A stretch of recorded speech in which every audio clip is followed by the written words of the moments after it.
parlé toujours de celle législative, mais la question de la C14, qu'est-ce qu'elle devient, cette coalition de 14 partis politiques de l'opposition, après ces législatives, mais Constant était dans une réflexion à l'instant. Oui, je dirais que les hypothèses sont possibles dans la mesure où nous n'avons pas les résultats définitifs, nous n'avons pas encore la composition réelle des groupes parlementaires. Et il ne faut rien exclure parce que nous n'avons pas encore une certitude sur quelque hypothèse que ce soit. Concernant le comportement des députés, oui, Thierry disait tantôt, oui, on ne peut pas être de l'opposition et encore aller au gouvernement. Aujourd'hui, si jamais c'était fini pour l'ANC, je regrette beaucoup pour Jean-Pierre Fabre qui n'a jamais eu d'expérience au gouvernement.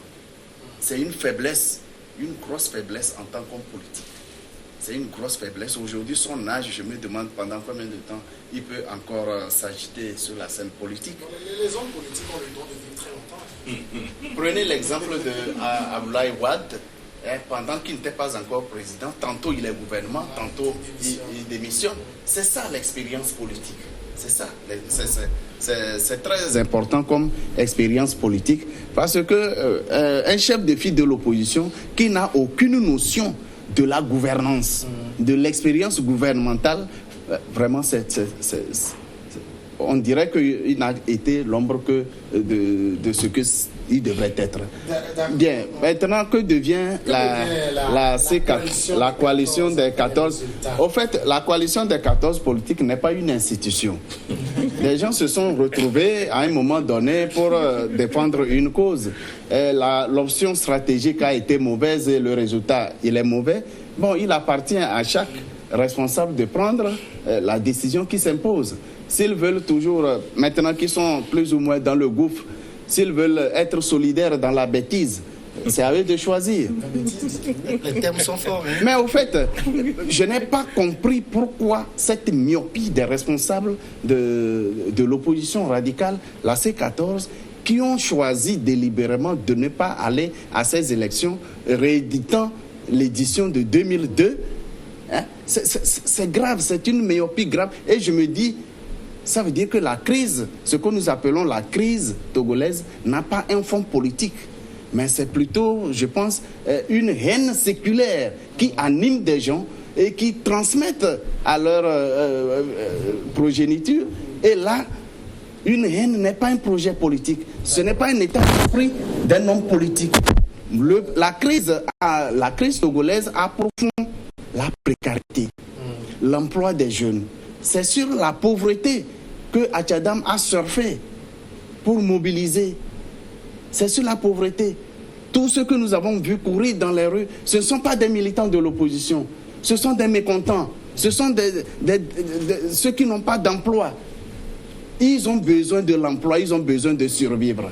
Je disais tantôt, avec ces élections, le squelette de la solution de la crise est trouvé. C'est le squelette. La véritable solution, c'est l'emploi des jeunes. Il faut développer des programmes, il faut développer des stratégies de création de l'emploi pour les Togolais. Sinon, quel que soit le parti vainqueur aux élections, eh bien la crise reste.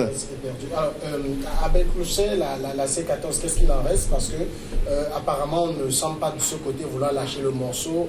Tous lâchent, la lutte continue.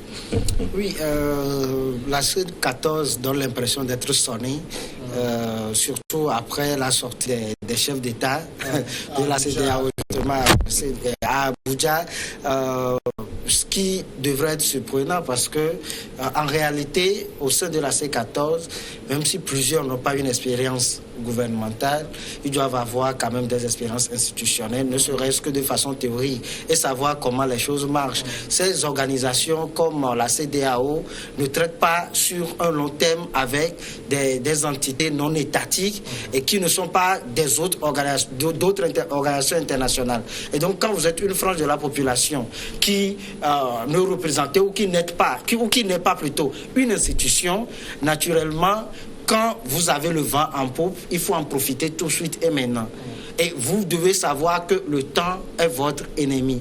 Aujourd'hui, quand vous prenez les partis membres de la C14, c'est vrai que la pilule n'est pas amère de la même manière selon qu'on soit l'ANC ou la CDPA.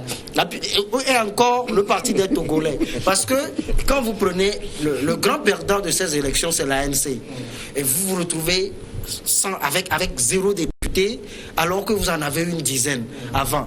Et les gens pensent, les gens diront tout de suite que de toute façon, ils étaient toujours volés. Et donc, aujourd'hui, c'est mieux, tant mieux de ne pas aller. Mais ce qu'ils oublient, c'est que ce qui fait prospérer, ce qui fait marcher, ce qui fait fonctionner un parti politique, ce sont ces indemnités-là. On voit aujourd'hui en France, le parti socialiste est méconnaissable parce qu'ils n'ont plus suffisamment de députés qui doivent financer le fonctionnement du parti. C'est le problème auquel se confortera l'ANC maintenant. Ils auront des problèmes de financement des activités parce que si c'est le parti le plus implanté dans l'opposition, c'est parce qu'ils ont eu beaucoup plus de moyens également pour s'implanter. C'est vrai, il y a eu le cœur qui était à l'ouvrage, mais c'est aussi une question de moyens. Il y a eu également le cas qui a perdu son yoto.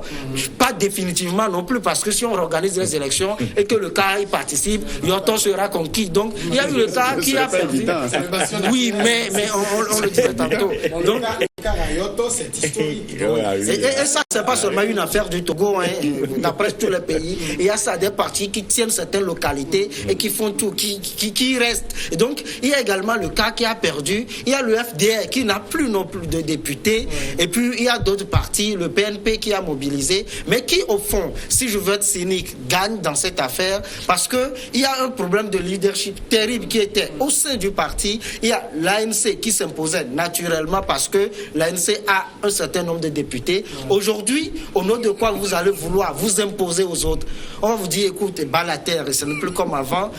Nous sommes sur le même pied, c'est-à-dire personne ne dépasse l'autre, même si nous sommes tous extra-parlementaires maintenant. C'est triste, mais c'est comme cela. Moi, j'aurais souhaité que l'opposition fasse une autocritique, que l'opposition se demande si nous sommes sur le bon chemin. Si ils disent on est toujours volé et que nous étions là en 2007, 2013, ça n'a rien donné, alors il n'y a pas de regret à avoir. Mais la manière dont je vois les choses, c'est qu'il y en a qui regrettent amèrement aujourd'hui, peut-être pas eux tous, il y en a qui regrettent, mais cela suppose qu'ils n'avaient pas pensé à ces résultats-là, ce qui est dangereux parce que à ce niveau de la politique, moi ce que j'appelle la haute politique, parce que la politique tout le monde en fait, nous sommes tous des animaux politiques comme on le dit, mais la haute politique, il n'y a pas d'amateurisme. Quand vous êtes des amateurs ou quand vous ne faites pas du calcul, quand vous ne vous demandez jamais et après, c'est-à-dire l'étape suivante, vous allez vous retrouver à la fin avec des grincements de dents. Et ce dont j'ai peur, c'est que cette opposition se recoqueville, cette opposition-là refuse encore ou fasse dos rond aux critiques et que en 2020, qu'il y ait les mêmes choses, qu'on désigne encore un bouc émissaire pour dire que c'est à cause de lui qu'on a encore échoué et que lors des prochaines législatives, on trouve encore des moyens pour échouer. Oui, si vous permettez, en attendant, j'aimerais attirer l'attention de mon jeune frère qu'en politique, la situation est toujours en plan incliné. Quand l'effort n'est pas maintenu, on retombe au point zéro. Prenez l'exemple du CAR. 94, 36 députés, 2007, 3 députés. Vous comprenez? Et pourtant, c'est Maître Agbo qui a organisé les élections législatives. Non, ce n'est pas la même chose si vous permettez. 94, il n'y avait pas l'UFC. Et ce que l'UFC représentait, c'était le fils de Sylvanus Olympio et c'était le Messie qui vient de loin. Il venait de loin, il avait, voilà, tout. Donc, il n'était pas là en 94. Ça a profité c'est un peu comme aujourd'hui, il y a le parti, c'était parti comme le NET. S'il y avait la coalition, c'est pas sûr que le NET aura 3 députés. Aujourd'hui, tu unis l'UFC plutôt à 6 députés. C'est pas sûr que lors des prochaines législatives, l'UFC aura 6 députés. Donc, réalité, ce cas-là, c'est parce que l'UFC n'avait pas participé. Et pour 2007, c'est parce qu'il y avait une frange de l'opposition qui a vilipendé Maître Agbo. Parce qu'au nom de l'accord politique global, il est allé et lui aussi, il n'a pas eu la maestra. Alors que souvent, parmi les hommes d'affaires, les hommes politiques plutôt au Togo, il fait partie des meilleurs. Il n'a pas jugé bon, à mon avis, de communiquer suffisamment sur l'accord politique et d'expliquer aux gens que celui qui avait fauté, c'était plutôt l'UFC qui a refusé de participer et non le CAR. Non, au fait, vous êtes très logique, mais il y a une réalité qui vous échappe. Qu'est-ce que le CAR a fait de sa victoire en 1994? Si le CAR avait géré cette victoire, si le CAR avait posé des actes politiques, des actes sur le plan socio-économique, étant majoritaire à l'Assemblée nationale, eh bien, le CAR aurait une assise politique qu'aucun autre parti ne viendrait déstabiliser. Mais pour l'histoire, si vous permettez, juste moins de 30 secondes. Oui, juste moins de 30 secondes. Oui, juste moins de 30 secondes. C'est pour te dire que ceux qui ont perdu leur place à l'Assemblée nationale aujourd'hui, quelle que soit leur force, c'est qu'ils sont diminués. Et il sera difficile, il leur sera très difficile que dans 5 ans, s'ils ne gagnaient pas, s'ils ne participaient pas aux élections locales, dans 5 ans, il leur sera très difficile de pouvoir reconquérir l'électorat. Parce que le pouvoir en place a tiré toutes les leçons nécessaires de cette crise. Et si la bonne volonté y est, je pense que le reste du mandat du chef de l'État, et si possible, cette législature posera des actes très concrets sur le terrain. Et là, cette crise trouvera elle-même des solutions. Oui. Non, juste 30 secondes. Non, si Thierry le permet, juste 30 secondes. Il faut rappeler, et c'est très important, qu'en 1994, le CAR n'avait pas la majorité absolue. C'était une majorité relative. Et le CAR ne représentait pas la majorité sans l'UTD. L'UTD s'est proclamé parti charnière et finalement, le Premier ministre venait de lui. On peut toujours s'interroger ou interroger la gestion faite par le CAR des 34 députés, mais n'oublions jamais que le CAR n'avait pas la majorité. Et je ne veux même pas parler des élections de août 1996 où l'opposition a perdu toute majorité au profit du RPT. Oui, mais le CAR a conservé toute sa force à l'Assemblée nationale. Le CAR aurait pu accepter, Agoibor aurait pu accepter être président de l'Assemblée nationale, qu'il aurait une force politique terrible et même l'union entre l'UTD et le RPT n'aurait pas eu cette liberté d'aller conquérir cette majorité un an après. Ce ne serait pas possible. Je dis, c'est Nathaniel Lupion qui l'a dit, la lutte continue. Mais maintenant, on va lutter pourquoi? Parce que apparemment, au niveau de UNI, bon, tout est réglé. Si on attaque les réformes et que très prochainement, l'actuelle législature limite le mandat à 2, le mode de scrutin à 2 tours, la Cour constitutionnelle recomposée, la lutte est finie. Ah, quelle lutte est finie? Le problème des Togolais, ce n'est pas seulement la question d'alternance. Il y a des questions d'ordre économique et social. Donc, il y a ça veut dire que vous pensez tout que un ensemble. Investir le terrain socio-économique. Oui, mais cela demande des moyens. Et cette lutte nous intéresserait beaucoup si vraiment les partis de l'opposition s'investissaient dans la lutte pour résoudre les problèmes socio-économiques.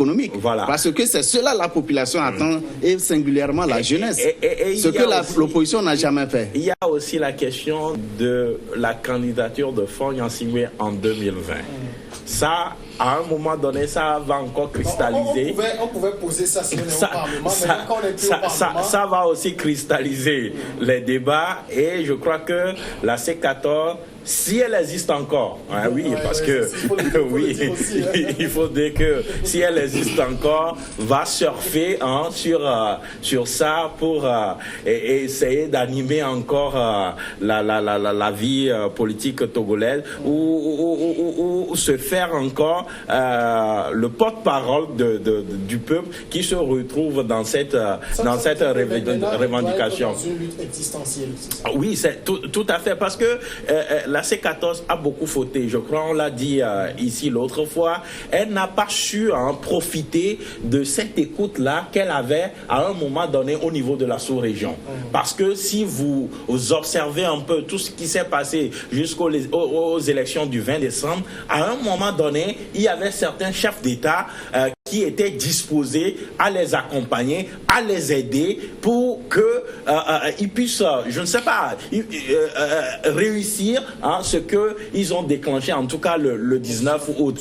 Mais les nôtres, ou la C14, ils n'ont pas su adapter, parce que lorsqu'il y avait évolution de la chose, ils n'ont pas su adapter leur stratégie à l'évolution de la situation. UNIR a compris, ou le parti au pouvoir a compris sa faute ou son erreur, ce qui a provoqué le 19 août, et du coup le parti s'est ressaisi et il a réorienté tout, et la C14 n'a pas compris, parce que c'est inconcevable que vous allez à Conakry, on vous accorde 3 jours de prorogation, c'est inconcevable que vous allez à Conakry, on arrive à faire dégager l'UFC et vous obtenez la parité au niveau de la CENI, et que par après vous refusez de prêter serment et d'occuper vos sièges. Ceux qui n'ont pas compris, ou ceux qui ils seront, je ne sais pas comment dire ça, ils vont regretter en tout cas ce qu'ils ont fait aux autres.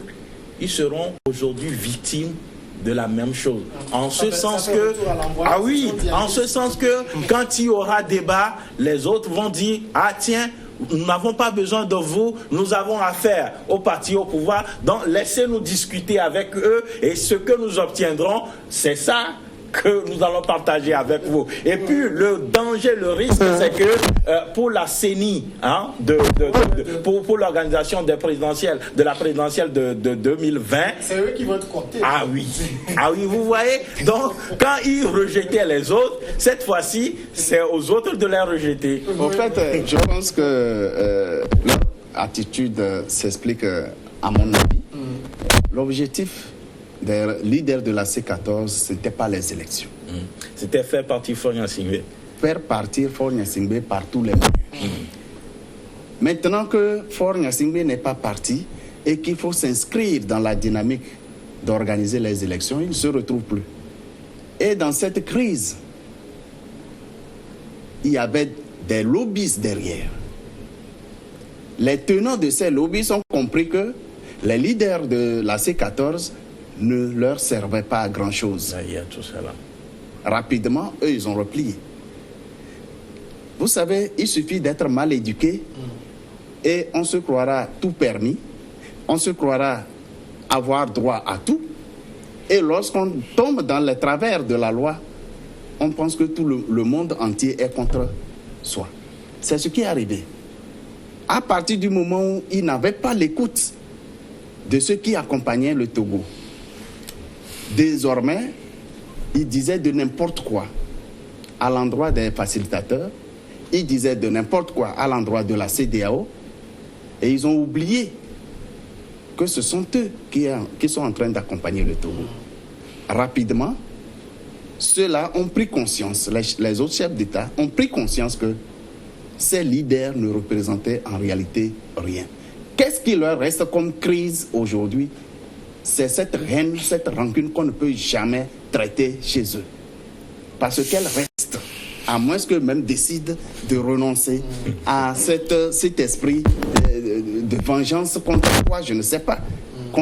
Pour quel objet, on ne sait pas. Mais en réalité, la crise dans les cœurs, dans l'esprit de ces leaders, ce n'est pas un problème politique du Togo, mais c'est une question de haine séculaire. Non, je crois que, on le disait, une question de haine, mais on a vu l'accord UFC, RPT, il n'y avait rien de... Excusez-moi, aujourd'hui, avec le recul, on le disait, il n'y avait rien de plus magistral en termes de pardon, en termes de... ou tout ce qui l'entourait que cet accord-là. Donc, et puis, avant, on le disait, c'est le... Il arrive qu'on soit plus loyaliste que le roi. Oui, mais avant, on le disait aussi... C'est le comportement de Jean-Pierre Fabre, oui, qui est formé entièrement par Gilles Christ, mais très vite, il a mis le pied dans le plat. Pour devenir... Oui, ok. Aujourd'hui, il a pris... Justement, il a pris une défense qui n'était pas la sienne, qui ne maîtrisait d'ailleurs pas. Et aujourd'hui, c'est ça l'aboutissement. Oui, mais comme ça, si vous permettez. Non, et puis, il ne s'est pas rébellé très vite. Hein. Il a fait près de 20 ans sous l'aile de Jésus-Christ Olympio. 20 ans en politique, ça fait quand même en principe 4 mandats de 5 ans. Mais oui, pour revenir à la situation, il faut dire d'abord, vous êtes parti d'une déclaration de Nathaniel Olympio. Moi, j'ai lu, je prends le parti des Togolais, de son jeune frère, Alberto Olympio. J'ai lu également Le pouvoir, c'est vous. Et quand j'ai lu ces documents, j'ai eu à connaître Nathaniel Olympio et à le suivre dans cette affaire, c'est une déception. Il fait malheureusement, contre toute attente, c'est un homme d'affaires, c'est quelqu'un qui est smart en principe. Mais il fait partie de ces hommes-là qui ne parlent plus, qui ne réfléchissent désormais au Togo. Pourquoi est-ce que je le dis? Ça peut paraître cinglant et puis tout ça, mais je me rappelle qu'il avait dit l'année dernière que nous n'allons pas commencer une nouvelle année avec ce régime. Aujourd'hui, nous terminons une autre année avec ce régime. Il va falloir qu'on lui demande des comptes. Normalement, des messieurs comme cela, quand ils viennent parler, on leur rappelle ce qu'ils ont eu à dire et à vous dire c'est à cause de vous que nous sommes dans cette situation. Parce que quand vous voulez faire de la politique, il faut nous épargner des émotions. La politique, ce n'est pas de l'incantation. Il ne suffit pas de le dire pour que ça se fasse. Au moment où les gens sont ici, et je sais que plusieurs sur les réseaux sociaux vont me vilipender, pendant ce temps, les gens déploient leur artillerie ou leur armada dans des diplomaties qui convainc des chefs d'État, qui organisent des sommets et qui adoubent l'élection qui est organisée sans vous. La politique, il va falloir qu'on se pose des questions. Si vous n'avez pas les moyens de faire de la politique, abstenez-vous pour laisser le terrain à ceux qui peuvent faire la politique. Maintenant, pour revenir à la C14, en bonne et due forme, je ne suis plus sûr que ce groupe est en mesure de durer encore longtemps parce qu'il y a des frustrations, il y a des mécontentements. Je sais qu'en leur sein, il y en a qui étaient pour qu'ils prêtent serment pour prendre leur siège à la CENI, et il y a d'autres qui étaient contre. Aujourd'hui, on voit le résultat, il va falloir qu'ensemble, ils soient solidaires. Je me demande si eux tous ont voulu être solidaires. Entre-temps, j'ai lu que lors de la récente réunion du PNP, il y a des manifestations qu'on veut lancer, ce qui, à mon avis, est une action solitaire qui va à l'encontre d'un mouvement d'ensemble. Pas solitaire, parce que en parlant, le Ouro Dikpa, je crois c'est lui, il a fait allusion aux autres. Alors, donc, là, justement... Puisque Fabre aussi a parlé comme quoi c'est maintenant que la lutte commence, et avec d'autres personnes. Mais il y a une chose aussi que j'aimerais dire pour peut-être chuter là. Quand on dit pour les 5 prochaines années, pour ci, pour cela, je pense qu'on va trop vite en besogne. Nous sommes au Togo. Et ça peut se passer aussi autrement. Aujourd'hui, c'est vrai, on l'a dit, la C14, en principe, devait se coucher comme elle a fait son lit. Et que de la même manière où le dialogue n'était pas inclusif, on est exclu les partis extra-parlementaires. Et moi, je veux être responsable. J'étais pour cette exclusion-là. Donc, de la même manière, en principe, on devait les exclure également aujourd'hui. Sauf qu'il y a une différence. Et ça, si nous ne le reconnaissons pas, nous ne sommes pas entre griffes mieux que ceux-là qui amènent la nation dans le gouffre. C'est que ceux-là qui étaient extra-parlementaires, même aujourd'hui devenus parlementaires, ne peuvent pas mobiliser comme certains partis de la C14. Et ça change tout. Parce que si aujourd'hui ils sont extra-parlementaires, on ne peut plus leur dire allez faire les réformes à l'Assemblée nationale, allez parler en devant l'Assemblée nationale. Ils ont maintenant le droit d'user de la rue. Et cela annonce un scénario que je ne souhaite pas pour mon pays. Un affrontement entre leurs militants et les forces de l'ordre qui, par principe, sont aussi obligés d'exécuter les ordres qu'ils vont recevoir. Donc, ils vont essayer de se faire entendre dans la rue, les autres vont essayer de les maîtriser, et tout dépendra de celui qui aura à prendre le dessus. Si l'article 14 a pu s'entendre, a pu se faire entendre, malgré le fait qu'on va décider de les maîtriser, alors il est fort probable que ce Parlement ne fasse pas 5 ans. Thierry Afanouko, est-ce que le problème de la C14, ce n'est pas aussi d'avoir mis tout le monde contre elle, parce qu'elle a parlé de partialité de la part de la CEDEAO. On a eu l'impression qu'à un moment donné, pour la C14, que ce soit la CEDEAO, que ce soit l'Union africaine, que ce soit le G5, que ce soit je ne sais qui, tout le monde était contre elle. Non, je crois avoir dit tantôt qu'à un moment donné, il y avait une oreille attentive, à la revendication de la C14, sauf qu'elle n'a pas su profiter de la chose. Et puis l'une des erreurs de la C14, c'est qu'elle a déplacé le débat politique dans la rue. Alors qu'en principe, le débat politique, c'est pas une histoire de rue. C'est des tractations, des couloirs, des négociations. Et puis, en matière de négociation, il faut se faire l'idée que quand vous réclamez peut-être 10 points, quand vous rentrez en négociation, peut-être qu'on vous accordera à l'instant 2, 3 ou 4. Mais elle autre, elle voulait coûte que coûte tout obtenir. Et c'était difficile parce qu'à un moment donné, les facilitateurs même étaient agacés. Puisque les mêmes problèmes que nous avons chez nous, pratiquement, ça se retrouve à Conakry. Vous voyez un Alpha Condé qui aide notre opposition dans ce sens-là. Son opposition là-bas va demander la même chose. Donc, c'était aussi compliqué pour ces facilitateurs-là. Mais on était disposé à les aider. Vous avez vu la facilité avec laquelle on le recevait dans les palais présidentiels. Mais nos amis, qu'est-ce que ça a donné quoi depuis le 19 août?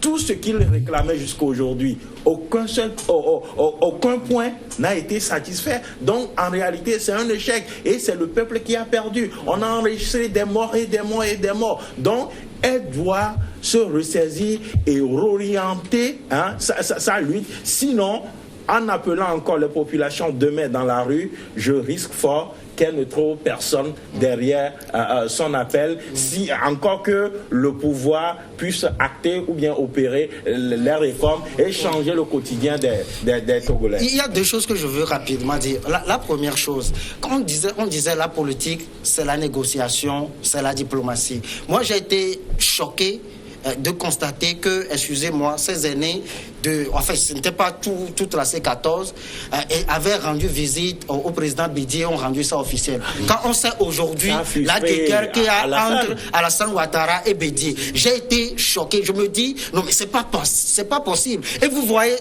parmi ces messieurs, il y a Nathaël Olympio qui y était. Mais je me suis dit, même si vous avez fait une visite, il n'y a pas à rendre ça public. Et puis même si c'était une invitation de Bédié, il fallait refuser quand on sait le poids d'Alassane Ouattara au sein de la CEDEAO. La seconde chose, j'aurais souhaité, peut-être que c'est mon dernier mot aujourd'hui, j'aurais souhaité que la C14 fasse son introspection un peu comme Thierry l'a fait, parce que si quelque part ils sont arrivés là, c'est à cause d'une partie de la presse, mais surtout de certains activistes qui sont les premiers à vilipender ceux qui donnent des idées ou ceux qui apportent des idées pour dire vous allez dans le groupe, vous faites ceci, ils disent vous êtes vendus, vous êtes ceci, idées bleues, idées colorées. Et aujourd'hui, au lieu de faire une introspection pour dire ah là là, on allait prendre ceci, on allait prendre ceci, aujourd'hui on n'allait pas être dans cette situation.